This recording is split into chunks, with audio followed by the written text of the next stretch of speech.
have your homeworks on fluoride.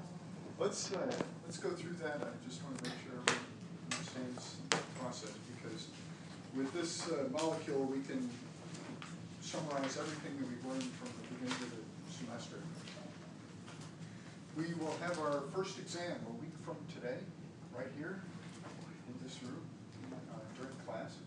I'll have a review session on Wednesday in the afternoon from 1 o'clock to 3 o'clock.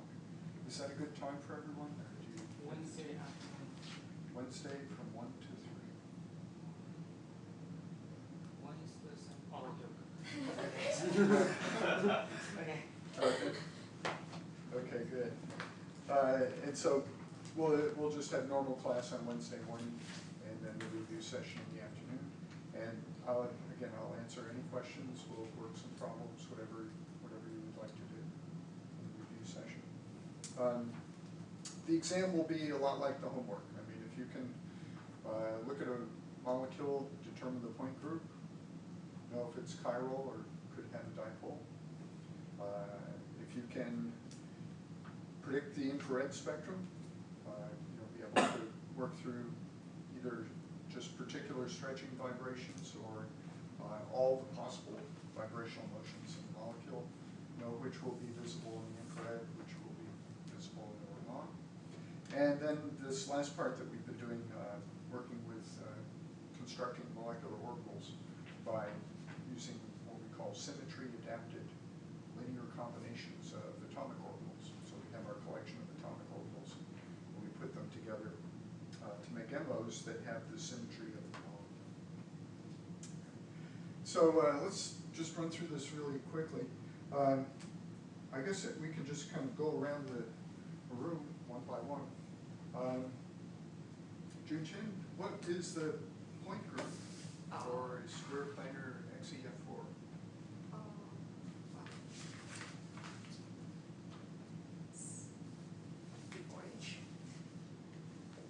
Okay, so yeah, it's everything in the same plane here.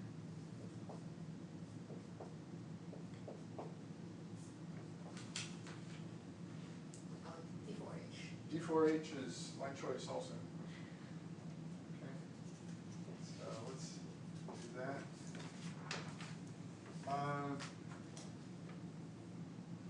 Okay.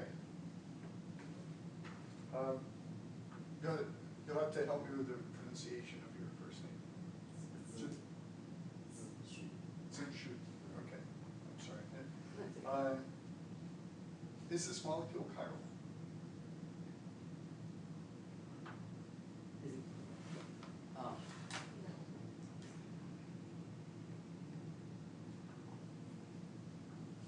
No. Okay, why is it not chiral? Well, I didn't see it, but I remember if there's an inversion. Yes. And these. Inversion, a mirror, or any S-axis in there. Or a D plane, then Right. D. Mirror plane. So yeah, this has lots of mirrors. It has inversion. It has S operations. So it's definitely not chiral.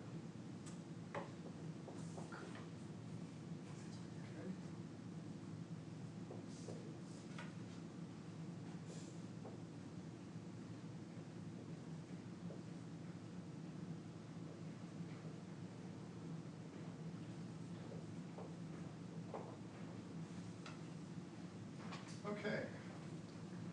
Now we get to do the fun part here. We need to, we're going to look at the xenon fluorine stretches. So we're going to use 4 vectors to represent those. And get all the symmetry operations up here.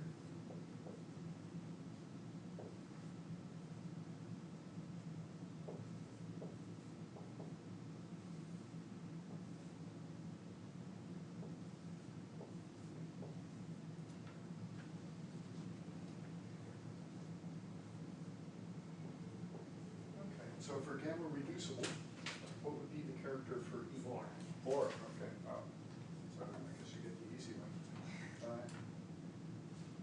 What would be the next character? It is 0. is 0, okay? 0. 0. 2. 2, right. Okay. Because these operations are all involved with the different motions around the fourfold axis. The C2 prime is the twofold axis along the xenon fluorine bond. How about C2 double prime? 0. Is 0. Okay, those are the ones that are between the fluorines. Inversion That's 0. is 0. S4, 0. 0. It's my Oh, you're going to go to 0. Okay, you can do the next one. Oh, okay. It's 4. 4. It's 4 for sigma H, okay. Now we'll go around the other way. Oh, 2. 2, okay. And, 0. okay, wow, it's good to have eager students. All right. So now we need the reduction formula.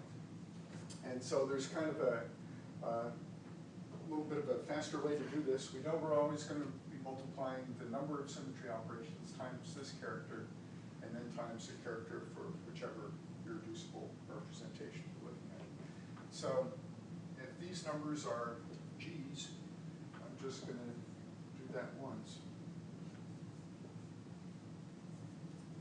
1 times 4 is 4. That's going to be 0, 0, 4, 0, 0, 0, 4, 4, 0. Okay. And so now we go through the character table, but since all these are zeros, we just need to look at those 4 characters in each irreducible representation. Now, we're going to have to divide by H, the number of symmetry operations. What is H?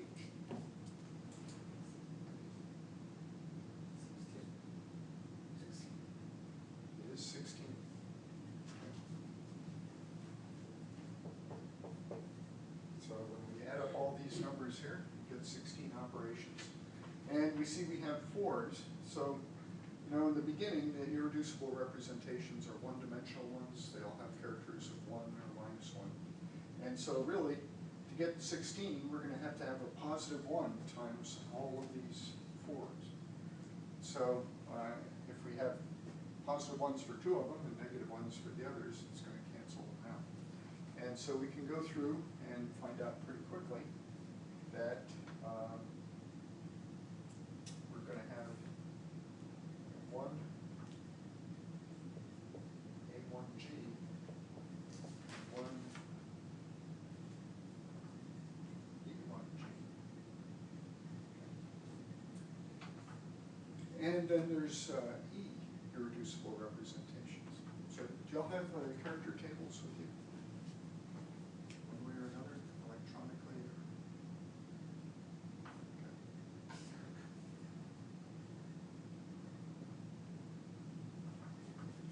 I do. Okay. There's D4 each right there. Okay. And then again, when you work through, you notice that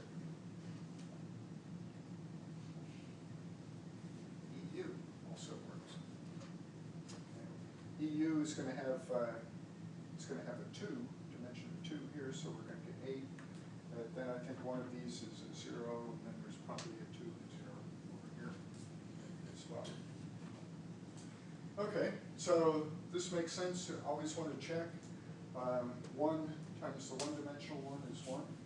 1 times one-dimensional one is 1, so that gives us 2. And then 1 times the dimension of that is 2. So when we add up all the dimensions times however many we have, we get 4, which is the number of vectors that we start with.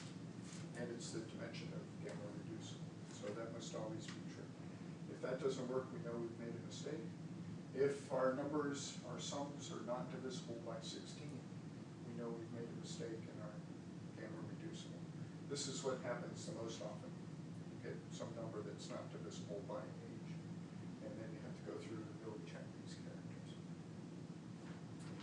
Okay,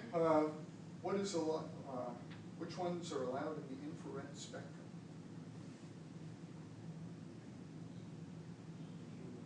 turn or? Sure, yeah, let's go by turn here. As I said, it's EU. It is EU, and why is it EU? Because if you read to the first column here, and Mhm. the only thing here is EU has X and Y, A2U has Z, and Okay. A2U is not a irreducible representation here. Right, right. Out of our collection of irreducible representations that describe the xenon fluorine stretches, only this one has an X or Y or a Z next to it as a basis. Okay. So we have one absorption.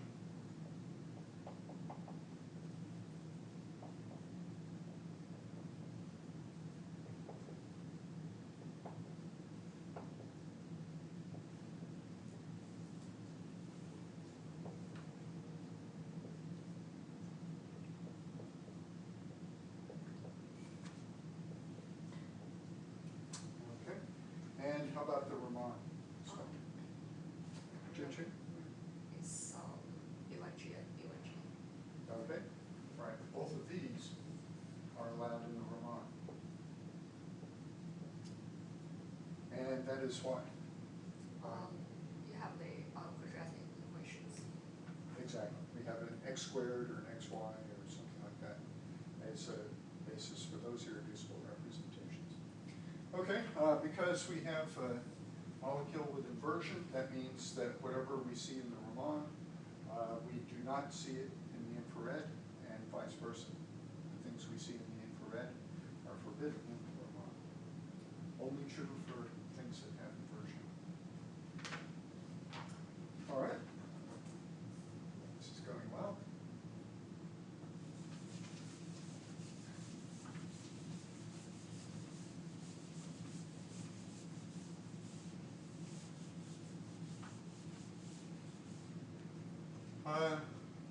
While we're here, we could also use these same vectors to represent sigma bonds between the xenon and the fluorine. Okay? Because the xenon's going to have some orbital pointing towards the fluorine will have some orbital pointing towards the xenon. And so, if we want to see what kind of sigma bonds we can have, we could use those same four vectors along the line between the atoms to represent sigma bonds just as easily. And we would go through the same process. And we would come up with the same result. Okay? The same irreducible representations. And, yes? Okay, So those, ask later. yeah. So, we've actually solved two problems at once. We figured out the xenon fluorine stretches, and we figured out the symmetry of the sigma bonding MOs. Okay. Yes? I got then do the sigma bond. Okay. For the I inversion, I got -4. -4, oh, okay. Yes, actually, I'm glad you asked this, because the problem we're about to do, which is all the vibrational modes, when we had a vector and we reversed the vector, we made it a -1. But for these, when we have the vector here, the matrix is actually, it's not, let's see, what's the best way to describe it? If we go back to the matrix, so let's say you've got vector 1, vector 2, vector 3, and vector 4. And we're going to have a 4x4 matrix here.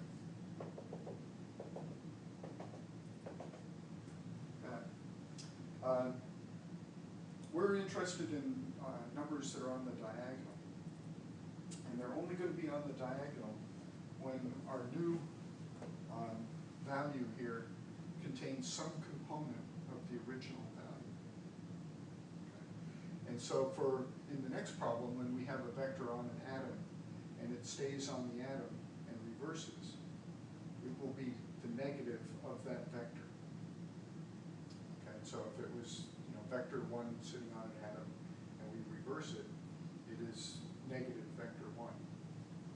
When we're looking at the stretches and these little vectors for these, you're correct. It looks like, yeah, this vector stays on the xenon and then reverses.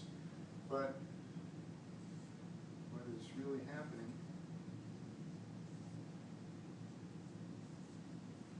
is that we're transforming vector 1 into vector 3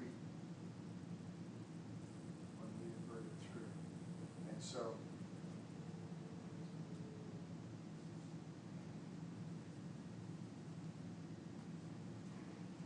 to do that, for our first position, when we take the first row of this matrix to the first column here, for our new vector, we want V3 up here when we do the inversion.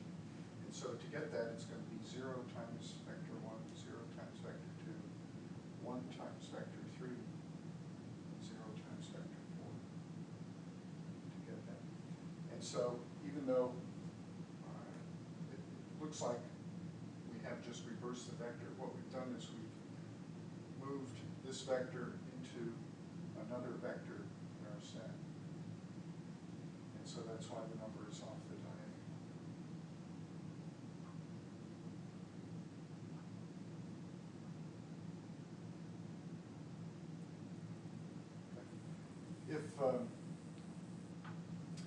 If we had,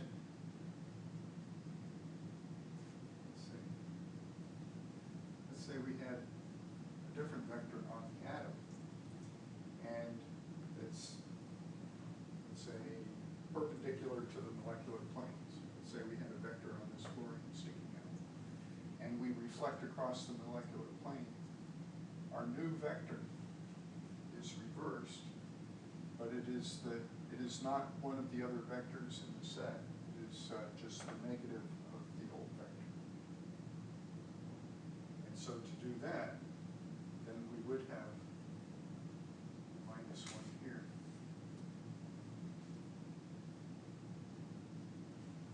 That would give us minus vector 1.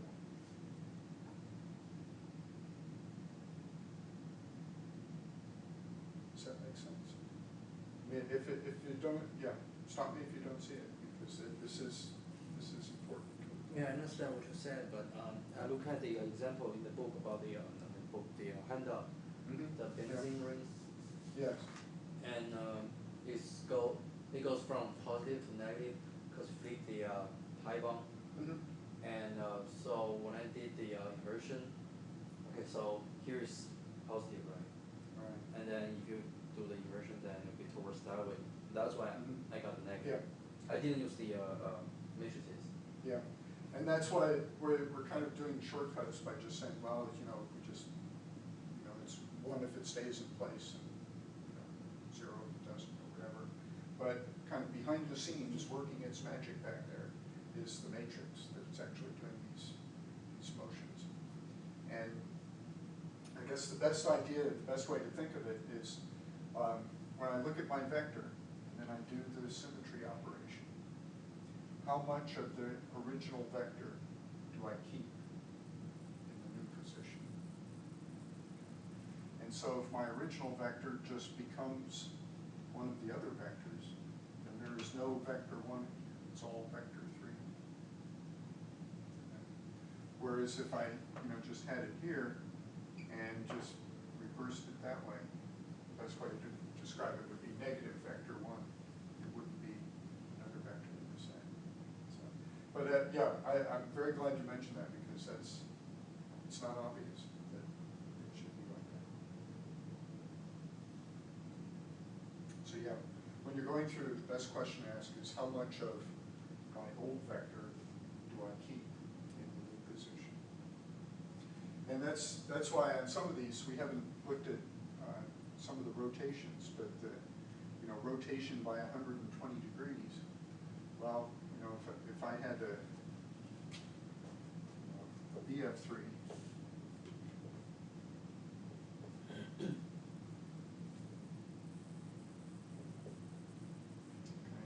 and I was looking at a vector, say, on the boron, well, if I rotated 120 degrees and my original vector looked like that, well, now my new vector has kind of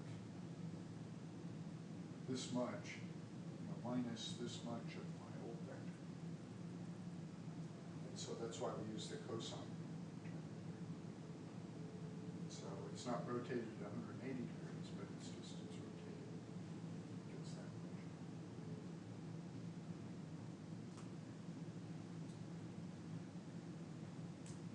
Okay. Yes. So you mentioned before, if you are looking to the quadruple column here, Yes. it means that is the orbital of the single atom, right? These quadratic functions in the last column, we use those for many things, just like we can look at stretches or signal bonds for the X, Y, Z vectors. So these, yeah, in a few minutes we'll use those to represent d orbitals. Okay. But we can also just say, any quadratic function, even one that isn't a d orbital, will tell us which ones are allowed in the realm.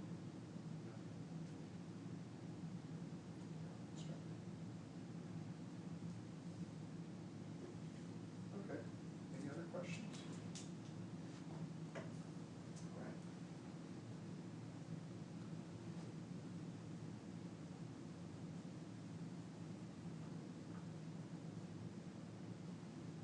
Okay, so yeah, as I said,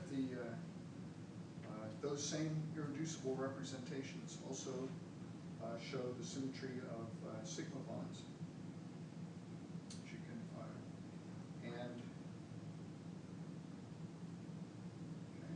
and let's look at what is it? A1G, B1G. Let's just look at those for a second here.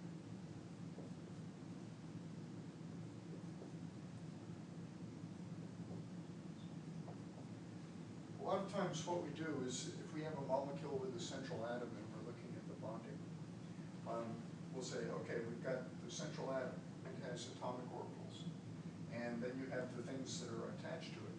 And so it's going to have some orbital pointing towards our central atom. And the question that we ask is, how can the atomic orbitals line up and overlap with this set of 4 orbitals on the things that are attached to it?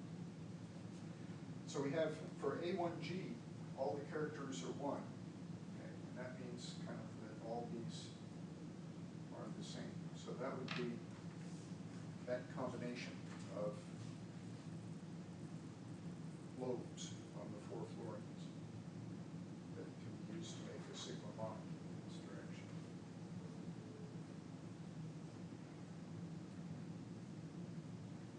Which orbitals on xenon can overlap well with these to make a sigma bond?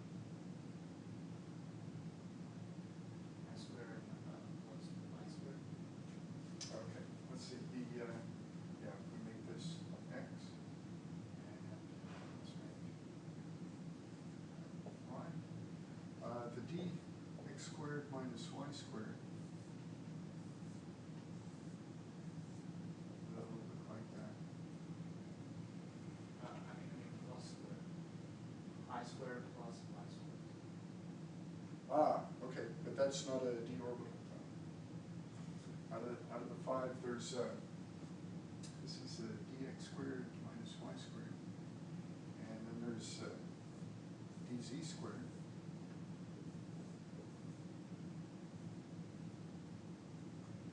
And then there's 4 that are between the axes.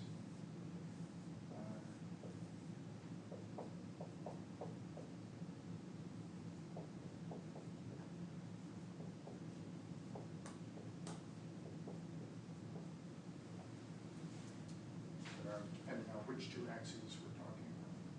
Something like that. So yeah, the problem is that you always get kind of 2 positive parts and 2 negative parts. Whereas we need something on the xenon that's positive everywhere to overlap with those 4. But we will get to use these. Anything that's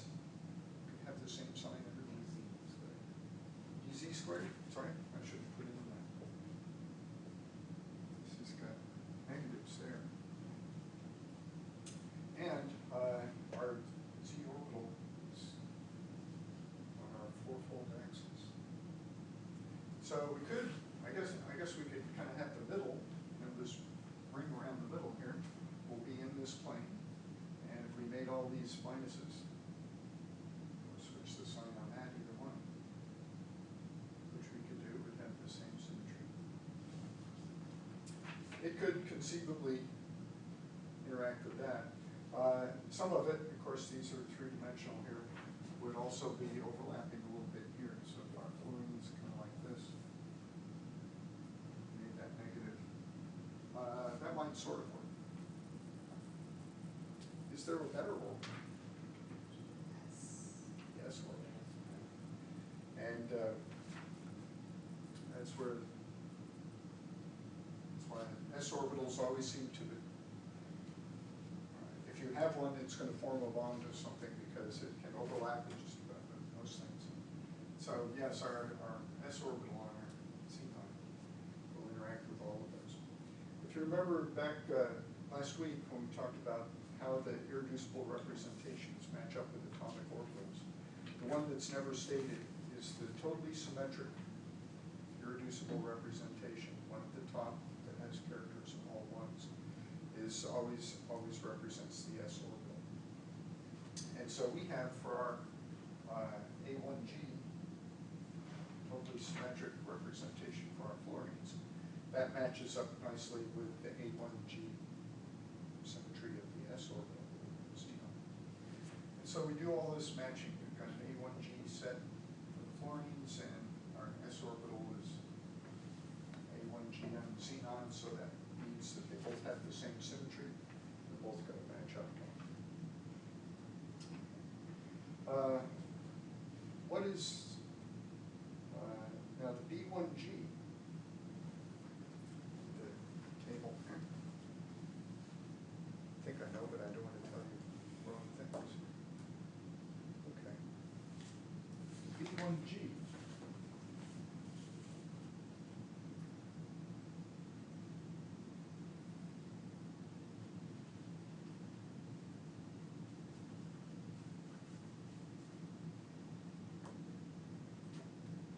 Look across.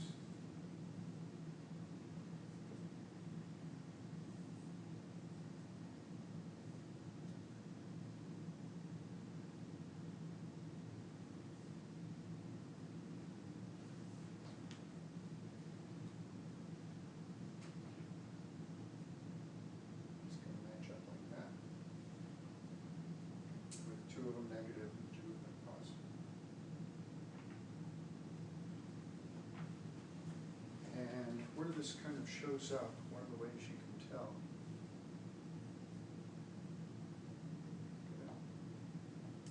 is, with the, as you go across the symmetry operations, when you do the C4, when you rotate this 90 degrees, the sign of everything becomes the opposite of what it was before. And so that has a character of -1. If you do under the inversion operation, well, the plus goes to a plus and the minus goes to a minus. So that has a character of +1. So as you go through across the operations and look at the character for B1G, you can see what happens to this set of orbitals when you do those symmetry operations. That inversion leaves it looking the same. Rotation by 90 degrees leaves every sign opposite. And so everything will either stay the same or become the opposite. So your characters are all 1 or -1. So B1G, we deduce, is going to be this arrangement of the signs for the orbitals. And which orbital on xenon will overlap well with this? Now, the x squared minus y squared. Okay? Because it's got two positive ones on one axis and two negative ones on the other. And it's in the xy plane, so everything is perfect for that.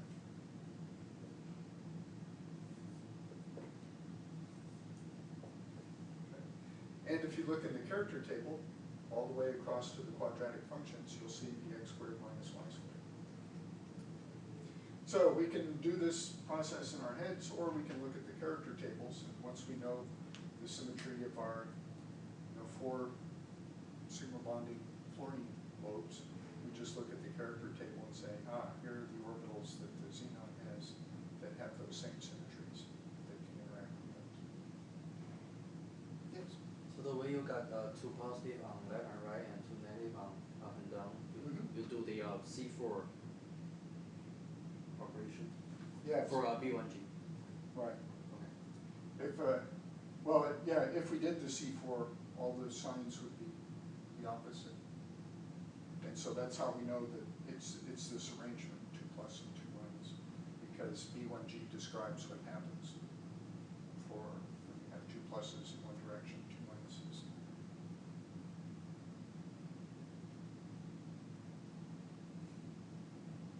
Okay, let's take a look at it across there. First,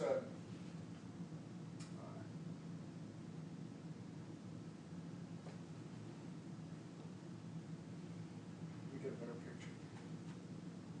Not so messy. Okay, so here's our xenon. Plus, plus, that's minus.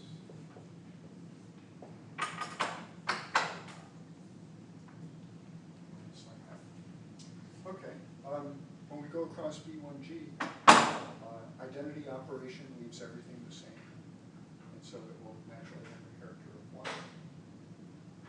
When we do the C4 operation, okay, so if you look at it now, close your eyes, and do a C4, you open your eyes again, you'll say, wait a minute, these used to be negative, but now they're positive. Because we rotate these around. They're the opposite of what they were before. And so, I would put a character of -1 there. For the C2, along the same axis, that's rotation by 180 degrees. Will everything look the same or be the opposite? It will look the same. So that will have a character of 1 as B1G does.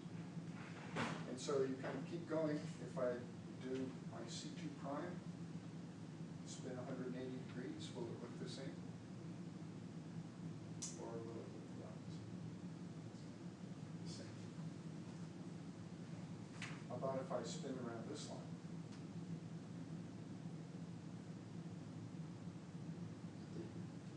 It will be different. It'll swap the negative and the positive. So that should have a character of -1. Okay.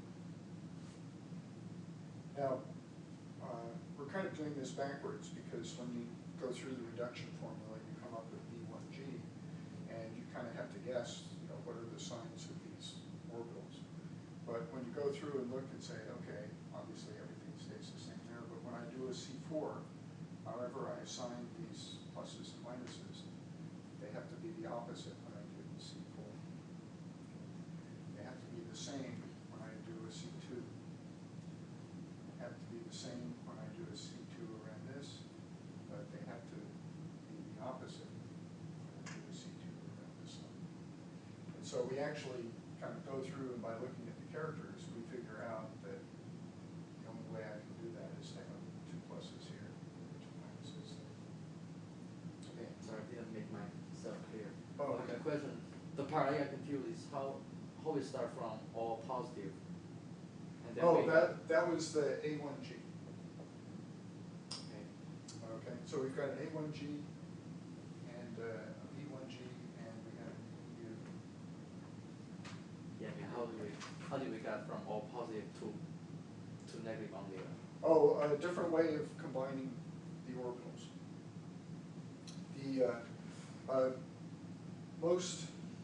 The simple way of making molecular orbitals is to just take atomic orbitals on all your atoms. So we're just taking 4 atomic orbitals on the fluorines and whatever we can use on the xenon. And we're just going to add them together or subtract them to make some combination to make a molecular orbital. So there are different ways that you can do that. We can just take the xenon s orbital and add all 4 of these, and that's the one with everything has a plus sign. Or we can take this xenon orbital, and we can add these 2 and subtract these 2. So just did they like randomly or? Well, we have to do it so that everything matches up, because we're looking for the bonding combinations. So when we get,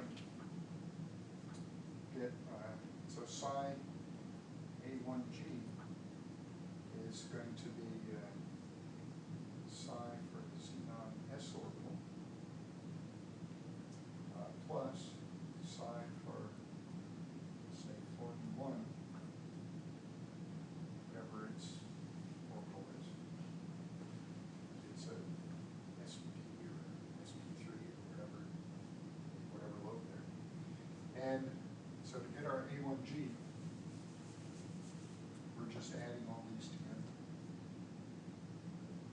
Fluorine 2, we're going to add its orbital. 3 and 4.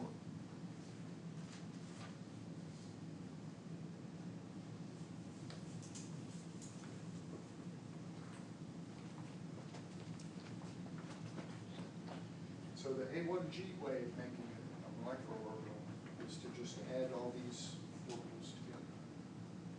So say this is a linear combination.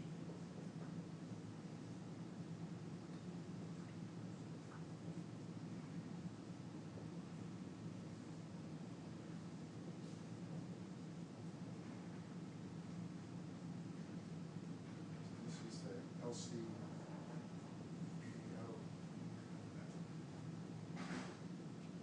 So that's, what we've been doing through organic chemistry when we add together atomic p orbitals to get pi MO for benzene or whatever. A linear combination just means you're either going to add or subtract these orbitals. That's how you put them together to make the molecular orbital. So this is how we can make a molecular orbital that has A1G symmetry. But there's another way we can make an orbital, and we can make a molecular orbital that has E1 symmetry, E1G symmetry. And that's when we take the xenon EX squared minus Y squared, and we add atomic orbital from F1, and subtract 1 from F2. Add the 1 from F3.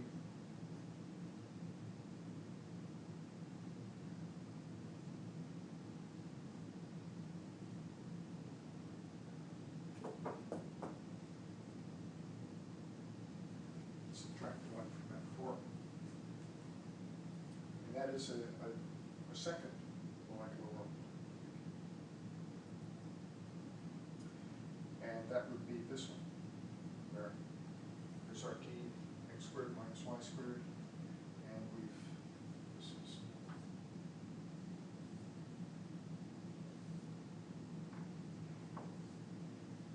added in this orbital, subtracted this orbital, added this orbital, subtracted that. Can I talk to you about 11?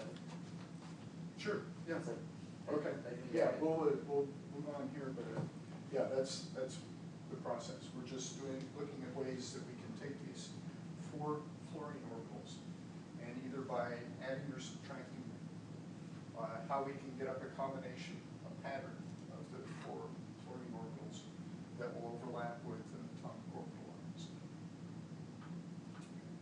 And so by looking at our symmetry label that describes whether these are plus or minuses, and then looking at the last column, we can find a xenon orbital that has the right thing those in the right places to match up with the fluorines. Okay. Thank you. Let me skip ahead to kind of a new problem along these lines.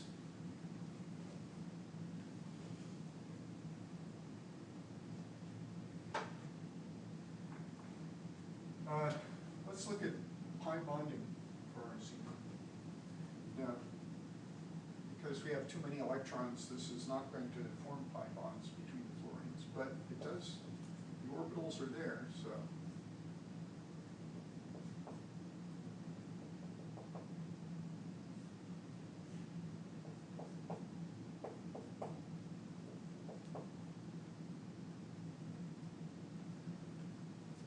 So if you imagine the plane of the molecule is like this, coming out of the board. Pi bonding is probably going to involve, p orbitals that are perpendicular to the plane.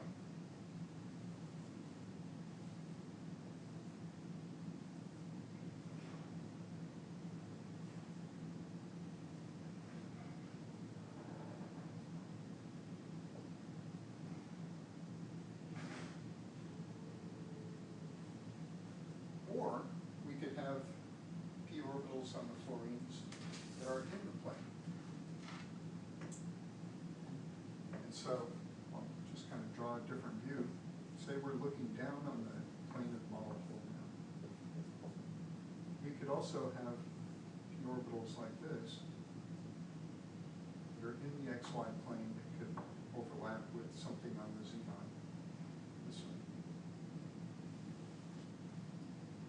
So we could have a p orbital perpendicular to the plane, overlapping with something on the xenon, or a p orbital that's in the plane, overlapping with something on the xenon. We can have out of plane or in plane, pi bond.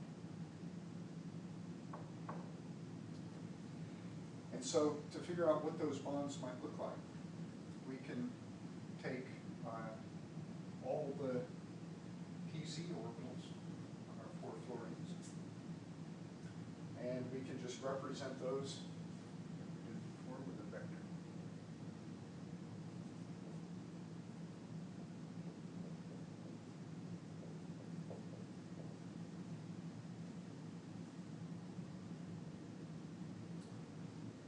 Or we could use a vector that's in the plane. Now for each fluorine, it's going to be different. For this one it might be a y, for this one it might be an x, this one would be a y, anyway, this one might be an x. Right now we're not going to worry about identifying them, we're just going to say that there will be another vector in the plane.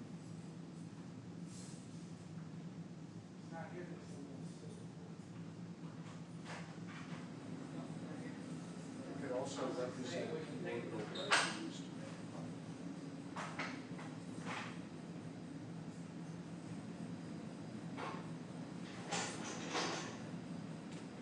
So each fluorine, again, this is our molecule. Each fluorine could have a vector perpendicular, have all our pi bonds perpendicular to the plane of the ring, just like in benzene. Or we could have vectors have all our pi overlap in the plane.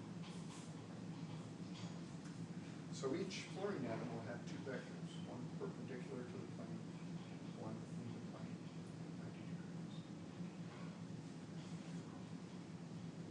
Okay, if we can come up with a reducible representation for that, we can go ahead and use the reduction formula, come up with the factors in there, and that will describe all the ways that we could arrange our fluorine orbitals, 2 for each atom now, that might line up with something on the xenon. So I'll kind of give you the result of that here. If for E, since there are 2 vectors for every fluorine in here, there's going to be 8 vectors there. C4 moves every vector to a different atom, so that's going to be 0. The C2 moves every vector to a different atom. So that will be 0. C2 prime, okay, so if a fluorine is not on that twofold axis, it's going to move to another atom. But if you're on the axis and flip it 180 degrees, both vectors will be reversed. It will be the negative of what they were before. So this Z vector, C orbital, will be the same position but upside down. So we'll have a -2 for that and a -2 for that. So that will be a -4. Between the fluorines, everybody moves to a different vector. Inversion, everybody moves to a different vector. S4, everybody moves to a different one. Sigma H is kind of tricky because sigma H, all the Z's become a -Z. But all the ones in the plane don't move. So we've got, for each atom, one will be a -1, the other one will be a 1. So the net effect is 0. Same thing with the sigma V's that go through the atoms, it's going to leave one alone, but reflect the one at 90 degrees, so that will be 0. And then sigma D's are between the atoms, so that will be 0. Okay, so we're going to have a pretty simple reduction that will give us the orbitals for the bonding combinations. And so when you get those, then you can look in the character table, see which orbitals on the xenon would line up with those. So I'll leave you with that. And, we'll meet on Wednesday. We'll finish all the molecular orbitals and infrared